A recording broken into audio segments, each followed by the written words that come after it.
Orang yang paling beruntung adalah orang yang mencapai tahap rekreasi dalam bekerja. Angka kredit gitu itu yang dicari.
Assalamualaikum warahmatullahi wabarakatuh. Waalaikumsalam warahmatullahi wabarakatuh. Selamat sore, salam sejahtera bagi kita semua.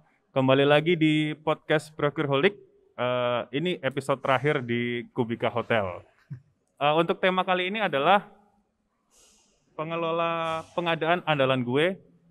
Kali ini sudah hadir bintang tamu yang mungkin tidak asing di mata Prolik, ya asik. Yang pertama, mungkin boleh diperkenalkan sendiri kali ya, biar lebih afdol. Silakan mungkin. Dari Bang Abang dulu. Oke.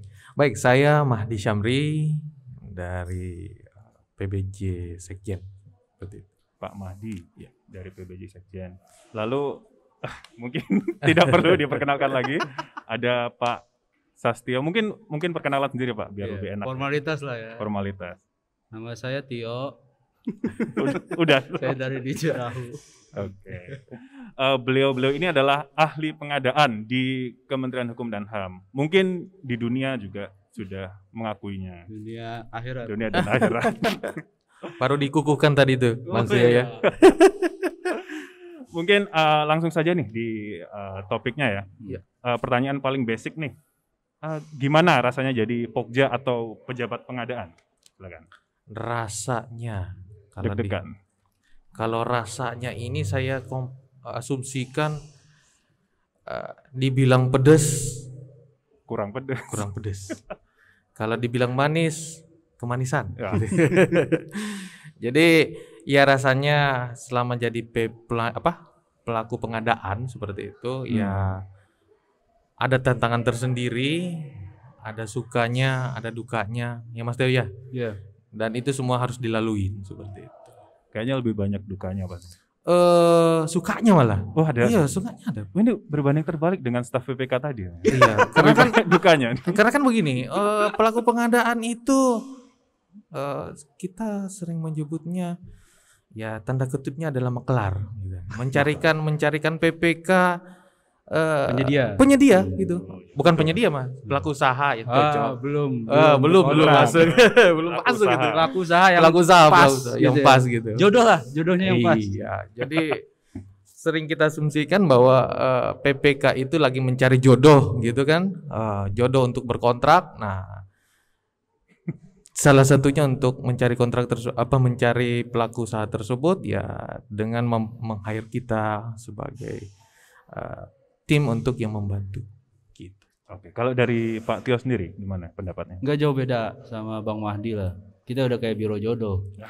Jadi jomblo ini mau nyarinya yang kayak gimana gitu, yang nyariin gitu. Cuman kadang ya yang susahnya adalah si jomblowati ini kurang artikulatif. Lu mau jodoh yang kayak gimana sih? Lu butuhnya sebenarnya kayak gimana gitu kan? Kalau saja mereka mengutarakan itu kebutuhannya secara jelas, tentunya akan memudahkan kita ya Bang. Kebutuhan ya, Kebutuhan. bukan keinginan. Biasanya butuh Di garis bawahi. calon pasangan hidupnya kayak gimana nih, gitu kan? Yang kaya kah, pendidikannya apakah, gitu kan? Punya rumah, punya mobil, punya apa gitu. kurang detail. Pokoknya jangan ragu-ragu sebenarnya untuk menyatakan kebutuhan, untuk memudahkan kami. Kalau banyak dukanya ya seimbang lah Bang ya. Tapi alhamdulillah banyak meskipun- sukanya gitu. Ya banyak kan suka. Jadi kita bersyukur aja lah sejauh ini. Sip.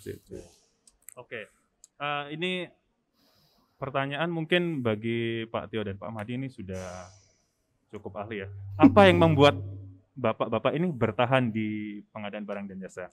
Sebenarnya sebentar ada sedikit cerita dari saya pribadi nih. Ya. Waktu itu saya kan lagi di Klat Prajab ya.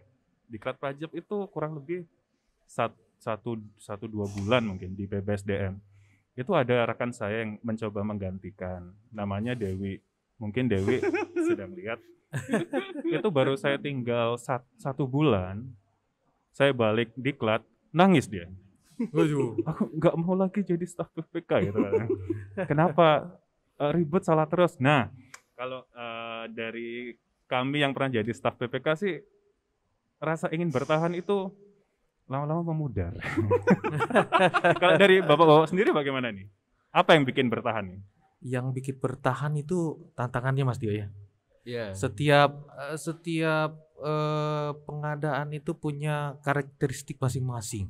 Oke. Dan karakteristik itu tidak sama dengan yang walaupun satu dipa mungkin seperti itu beda kasus seperti itu. Jadi tantangan ini yang membuat kita bertahan. Kemudian yang kedua, dari kita melaksanakan tender ini banyak proses belajar yang kita dapatkan. Pertama, misalnya nih menjawab sanggahan itu tidak asal nyeplak gitu aja, tidak asal ngomong nulis gitu aja. Itu kita harus membuka aturan, membuka pasal demi pasal, membedah detail demi detail. Itulah proses belajar yang istilahnya tidak didapatkan dari bangku persekolahan seperti itu, yang Bangku diklat gitu. Jadi pengalaman itulah yang buat kami bertahan seperti ini, dan banyak proses belajar yang bisa kita dapatkan dari situ. Saya kira itu. Baik. Berarti mencari dasar hukum, sumber yang valid Iya, betul. untuk menjawab sanggahan itu ya. Iya. Kalau- Salah satunya. Masih banyak yang lain. Gimana kalau Pak Tio? Iya. Benar kata Bang Mahdi, memang tergantung karakter orangnya. Kalau orang yang menyukai tantangan pasti di challenge seberat apapun nagih lagi gitu. Selalu rindu tantangan berikutnya gitu ya Bang ya. Betul. Kalau saya mungkin menambahkan fase jenuh tuh kita ngalamin. Kalau saya ngalamin, saya nggak tahu yang lain. Kalau saya ngalamin, aduh jenuh gue di pengadaan nih. Aduh, kayaknya udah nggak kuat nih. Tapi itu kita lewatin. Saya coba ngambil ininya masukan dari Andi F. Noya, Vic Andy, host Vic Andy. Orang yang paling beruntung adalah orang yang mencapai tahap rekreasi dalam bekerja. Betul. Jadi Setuju kalau itu. misalkan Menikmati. kita kerja itu berasa jenuh, lu cari gimana caranya dibikin kayak rekreasi gitu. dibikin jadi kayak hiburan, jangan dibikin jadi beban biar gitu. fun ya. Makanya kadang kalau kayak contohnya inilah kegiatan ini sebenarnya jenuh Pak, tiap tahun kayak gini kayak gini. Cuma gimana caranya supaya nggak jenuh, ya udahlah kita isi pakai podcast. Ini contoh Cuma nyata. treatment aja supaya di balik rutinitas kita yang itu terus, kita bisa gali loh ada cara lain. potensi Ada untuk potensi lain. ngembangin inovasi kita, kreativitas Betul. kita, dan menghilangkan kejenuhan gitu sih. Betul. Betul. Jadi bagi yang suka tantangan bisa langsung terjun ke pengadaan barang dan jasa gitu. Tapi terjun pakai payung ya, jangan pakai terjun payung. bebas. Kalau terjun bebas Iya. ngap-ngapen gitu. Iya. Terjun bebas masuk jurang lagi. Iya. Oke, tadi kan sedikit membahas masalah tender nih. Lebih setuju mana sih tender berkali-kali untuk setiap ada kebutuhan barang dan jasa ya? Atau menunjuk vendor yang sudah tetap, yang sudah pasti hasil kerjanya? Gimana nih? Saya nih, Dua-duanya, Abang Bang dulu, Madi dan abang dulu, Satyo. abang dulu. Bebas. saya enggak milih semuanya. Saya enggak milih semuanya. Saya milih semuanya malah. Milih semuanya. Iya. Yang lebih prefer lah bagi Pak Mahdi gimana ya? Sama, tetap sama. Milih sama. dua-duanya. Karena kenapa? Kalau milih salah satu. Bukan milih berarti. Borong gitu. Ada alasan lain kenapa saya memilih dua-duanya. Yang pertama itu kalau tender berkali-kali, ya namanya kita JFT, Angka kredit. angka Angka kredit kredit gitu ya. itu yang dicari. Kalau memilih penyedia yang sudah Percaya. terpercaya seperti itu, Sudah ya terbukti lah. sudah terbukti itu juga pilihan kita. Karena kita tidak mau memilih penyedia yang baru kemarin seperti itu dan belum ada pengalaman. Karena ketika kita memilih penyedia pelaku usaha yang baru berdiri kemarin, ya selain tidak ada pengalaman seperti itu, yang ada satu bisa saja wan prestasi karena belum mengetahui dunia tersebut seperti itu. Itu sih kalau saya. Kalau saya memilih, saya tidak akan memilih karena itu dua-duanya merupakan kebutuhan kita seperti itu. Gimana Mas Tio? Nah, Mas Iya. Tio nih. Sama. Intinya sih sama, cuman mungkin kalau kita bicara dari sisi user ya, kita kan sebagai agennya user nih, agennya pengguna. Mungkin kalau penggunanya seleranya itu ya ngapain kita capek-capek gitu. Ya udah yang penyedia yang terpercaya itulah silakan bekerja sama dengan kita. Cuman kalau benar kata Bang Wadi, dari sisi kami sebagai pengelola pengadaan, yang pertama ya kalau gitu kerjaan pengelola pengadaan sekali beres dong, udah nggak butuh lagi. Terus kedua sebenarnya dari sisi manajemen kontraknya Bang, Ya, kita kan perlu evaluasi. betul. Nggak bisa jadi sekarang dia bagus, tapi tahun depan, tahun anggaran berikutnya, 2 tahun yang akan datang belum tentu dia kinerjanya tetap sama. Nah itu kita perlu evaluasi. Kalau memang harus ditender lagi, kita tender lagi gitu. Oke. Dan beberapa jenis pengadaan barang jasa ada yang memang bisa jangka panjang, Betul. kontrak jangka panjang. Tapi ada juga yang memang ya Bang, spot kontrak ya Bang. Iya, Ya bisa berganti-ganti gitu. Tergantung jenis karakteristik barang jasanya. betul. Jenis pengadaannya. Mm-mm. Sebenarnya kalau tender berkali-kali pun hitungannya gambling nggak sih? Jadi Kalau begini, misalnya- Mas. Tender berkali-kali itu Hmm. berarti ada ada kompetisi. Hmm. Nah, kompetisi itu melahirkan satu persaingan Ya. sehat yang Ya. kita ambil positifnya ya. Hmm. Kita ada persaingan sehat seperti itu sehingga dia berlomba-lomba untuk membuktikan dirinya seperti itu, bahwa saya ini sesuai dengan mutu saya seperti itu. Nah, kalau tidak ditenderkan berkali-kali seperti itu, ya yang ada tadi itu kembali ke fase jenuh. Ini sudah ini dan itu. Jadi tidak ada perbaikan mutu. Tapi kalau misalnya ada kompetisi di situ, dia bisa memperbaiki. Ya, Saya kira. mungkin ini tender itu emang salah satu cara untuk bagaimana kita menciptakan iklim persaingan usaha yang sehat. Hmm. Ya, melalui pengadaan barang jasa pemerintah diharapkan dengan tender itu pelaku usaha ini semakin kompetitif gitu. Betul, Bang. betul. Iya, betul. Nah, Bisa, kompetitif ini kemarin seperti yang di podcast hari pertama kemarin ya.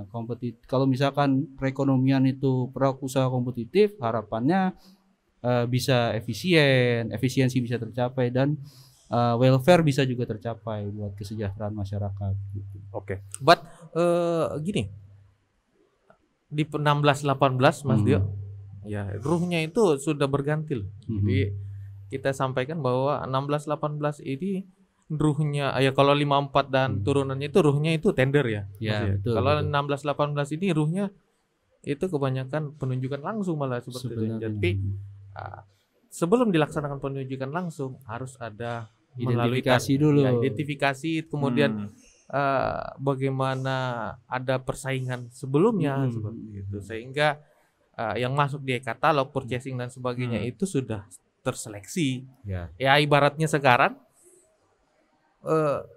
konsep pasar tuh di mana ada tawar menawar apa dan sebagainya, di mana konsep 54 itu adalah pasar dan sebagainya, itu dirubah ke dalam konsep swalayan. Swalayan itu semua vendornya penyediaannya itu terdisplay di situ. Jadi tinggal bagaimana PPK melihat, menilai seperti itu dengan pelaku usaha yang sudah terdisplay di sini dan sudah di quality control dan quality assurance oleh pemilik dari e-katalog itu. Ya. Jadi memang tidak semua bisa masuk. Ya, semua Difilter ya. Semua bisa masuk, tapi harus melalui quality control dan quality assurance. Oke. Saya kira. Mungkin ada tambahan lagi. Cukup. Soalnya Itu seru sekali ini. sudah sangat mendalam itu. Sangat mendalam. Kayaknya udahan saja.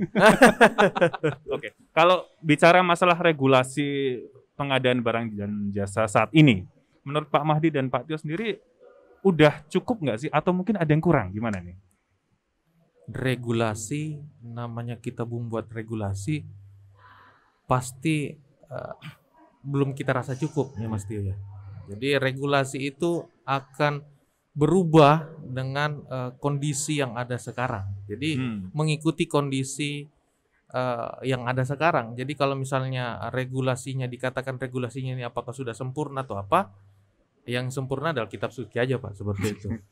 Kesempurnaan hanya milik Betul. Tuhan. Jadi kalau misalnya masih produk dari kita, Pasti. selama masih ada perbaikan-perbaikan sesuai dengan zaman seperti itu pasti akan berubah seperti itu. Namun overall untuk yang aturan sekarang itu sudah cukup sangat split ya. rigid. Nah, sudah sangat rigid di mana barang dan jasa lainnya sudah masuk di 16-18. Konstruksi sudah merujuk ke PUPR seperti itu. Namun bagaimana kita mengedukasi penyedia pelaku usaha lainnya ini sehingga mengetahui seperti itu. Jadi barang ini, jasa lainnya ini menggunakan apa, konstruksi menggunakan apa. Karena kan yang pernah saya dapatkan juga pasti pengadaan konstruksi tapi menggunakan 16-18 itu yang jadi ini apakah kurang jadi sebenarnya lebih ke implementasinya sebenarnya. Betul. Ya memang gini Mas Iqbal, kalau regulasi khusus pengadaan sendiri yang ditelurkan oleh LKPP, saya rasa udah sangat dengan kebutuhan era ini sudah cukup. Cuman kalau kita bicara pengadaan, kita nggak ngomongin regulasi pengadaan aja, karena ada juga regulasi tentang penganggaran, nanti regulasi tentang keuangan perbendaharaan negara. Jadi kadang yang kita temui justru paket regulasi ini yang sebenarnya belum ngobrol gitu belum ngobrol secara intens gitu, atau belum harmonis lah. Beberapa, tapi nggak banyak ya, beberapa. Nah itu sebenarnya yang kedepannya harapannya kalau misalkan di Undang-Undang Cipta Kerja kan beberapa undang-undang dijadikan satu. Jadi, harapannya ke depan itu juga beberapa regulasi yang terkait dengan pengadaan bisa jadi satu gitu. Iya, lebih enak ekosistem pengadaan yang ditelurkan. Tapi secara LKPP prinsip itu sih, secara prinsip tidak bermasalah, hanya pada saat teknis saja ya, Bang. Teknis di pembayaran atau di perencanaan itu yang kadang kita bingung nih di pengadaan mau ngikut yang mana gitu. Memang benar kata Pak Mahdi, kesempurnaan hanya milik Tuhan. Jadi bahkan regulasi yang saat ini dirasa sudah cukup sempurna pun masih kedepannya pasti akan direvisi lagi. Akan sama kayak ini kita jargon Kemenkumham. Betul. Selalu salam pembaruan. Jadi selalu diperbarui. Selalu perbarui. Enggak kelar-kelar. Perbaruin terus. Oke. Menurut Pak Mahdi dan Pak Tio nih, selaku ahli pengadaan kan ya, gimana kinerja dari pejabat pengadaan, Pokmil, Pokja Pemilihan, maupun PPK di Kementerian Hukum dan HAM saat ini? Gimana Mas Tio? Ya, jujur aja, jujur. Kalau oke, kalau kurang. Sama kayak regulasi sih Bang. Iya. Sama kayak regulasi. Kalau dibilang sempurna, ya belum sih. Belum. Nggak ada yang benar-benar sempurna gitu. Pasti. Jadi masih. Jadi populasi kita di Kementerian Hukum dan HAM sendiri masih sedikit. Kita akuin itu pasti ya. Jadi bagaimana kinerja dari kita ini, sebenarnya kita tidak bisa menilai diri kita sendiri. Harus ditanyakan dari yang kita ini Customer. bisa apa gitu. Harus ditanya ke customer. Customernya, gimana sih kinerja gimana kita. Tapi kalau menurut pandangan saya pribadi yang tadi, memang saya sendiri ya mengevaluasi diri. Masih kurang. Kayaknya masih kurang. Masih perlu belajar. Iya. Gitu. Masih perlu belajar. Asli Pasti perlu belajar. Atau mungkin karena minat di pengadaan barang dan jasa ini kurang diminati mungkin ya, atau gimana? Atau gimana cara menarik minat orang-orang nih? Kan sekarang kan kata Pak Mahdi tadi populasinya kurang ya. Gimana caranya bisa menarik orang-orang yang kurang minat seperti itu? Susah mungkin kayaknya. Pertama sih niat dan doa. Yang kedua itu jangan takut. Jangan anti pengadaan. Jadi kebanyakan dari kita itu takut duluan nih Mas ya. Iya. Apalagi banyaknya pemberitaan bahwa yang korupsi terbesar itu adalah dari pengadaan barang dan jasa. Wah, ini yang membuat ciut duluan gitu loh. Padahal kan sebenarnya mitigasi resiko itu yang ketika dijalankan itu kita bisa save di situ. Karena kan sekarang itu ya banyaknya pelanggaran atau banyaknya kejahatan bahkan tindak pidana korupsi itu karena kan mereka memanfaatkan kesempatan Mas Tio ya seperti itu. Tapi kan itu hanya oknum, tidak semua, tidak bisa mengeneralisasi bahwa pengadaan kita bobrok atau seperti itu enggak bisa dijadikan ini, enggak bisa dijadikan kesimpulan ukur.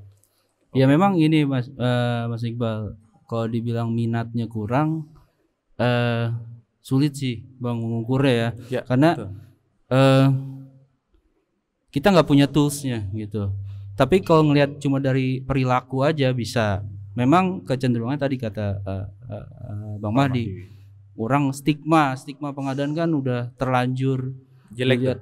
Terlanjur jelek gitu. Paradigma orang udah terlanjur. Cuman kita yang udah terjun ini ke dalam bagaimana tadi mencoba meng-create supaya kita nyaman juga, gimana kita juga menularkan kenyamanan itu ke orang. Gitu. Gimana menunjukkan kita tuh nggak bisa anti sama pengadaan gitu. Kita tuh Rp1 aja yang kita pakai dari negara itu pengadaan gitu. Jadi gimana bisa lo anti sama pengadaan padahal lo hidup dengan itu gitu. Itu dia. Betul. Oke. Sekarang nih dengan stigma dalam kutip negatif yang tadi disampaikan bapak-bapak ini, apakah membuat keluarga bapak-bapak ini cemas atau malah mendukung nih? Lanjut terus. Gimana? Selama kita masih di rule yang ada Mas, saya rasa keluarga kita masih mendukung tetap kita. Mendukung ya. Kecuali kita macam-macam gitu ya. Masih dia. Janganlah. Kalau saya jujur awalnya keluarga cemas. Dan tapi ya bagaimana tadi kita menularkan itu bukan cuma ke teman-teman, bukan cuma ke lingkungan kerja, tapi ke keluarga juga. Tenang aja, ayah ini kok lempeng-lempeng aja gitu kan. Anakmu lempeng-lempeng aja kok mah gitu. Aman ya. Insyaallah, ya pokoknya insyaallah. sesuai stick to the rule ya. Betul. Jangan nggak usah main-main gitu mungkin ya. Iya betul. Kalau saya pribadi sih ketika saya bilang ke keluarga nih ya, hati-hati nih, kan waktu itu masih baru ya, saya langsung terjun, hati-hati kalau bisa nggak usah lah ke situ. Tapi kalau kita memang sesuai dengan peraturan yang ada, itu aman kok. Jadi apapun yang kita lakukan sesuai dengan aturan yang ada, itu nggak usah takut. Itu pasti nggak kenapa-kenapa lah. Bijak sekali Enaknya Bapak ini. asik.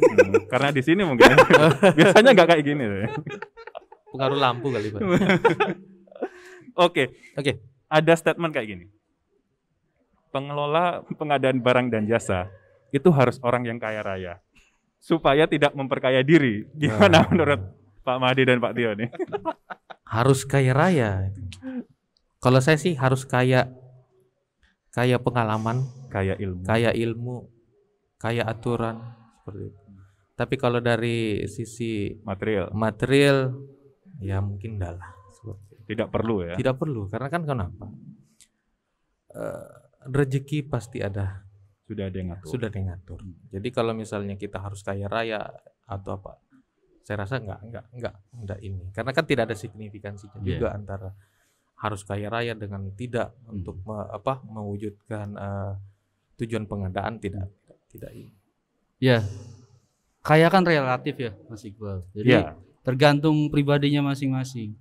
Kalau yang saya amati pribadi, kecenderungan orang yang nggak pernah puas gitu kan karena ya tadi dia nggak ngerasa kaya gitu dia nggak ngerasa bersyukur dengan apa yang dia punya. Betul. Nah, Betul. makanya orang bukan cuma pengelola pengadaan kayaknya Bang. Semua bidang pekerjaan ya udah syukuri ini loh yang dikasih Tuhan gitu loh. Nggak perlu ngelihat yang kanan kiri punya apa ya udah jalanin aja gitu. Ngelihat ke bawah Mas. Betul. Ngelihatnya ke Jangan bawah. Jangan lihat ke atas terus. Jangan lihat ke atas Pasti terus. merasa kurang. Enggak pegel Pak. Iya, jangan gini. Iya. Sekali-sekali lihatlah ke bawah. Siapa tahu ada duit Lebih jatuh. Uang Mata- sekepok. lumayan kan? Oke. Mungkin ini pertanyaan terakhir ya, biar nggak usah lama-lama. Oke. Saya juga sudah aus Pak. Udah ada minum lagi. Gimana tim Alim? Harapan Pak Mahdi dan Pak Tio sendiri untuk pengadaan barang dan jasa, khususnya di Kementerian Hukum dan HAM. Harapan kedepannya gimana?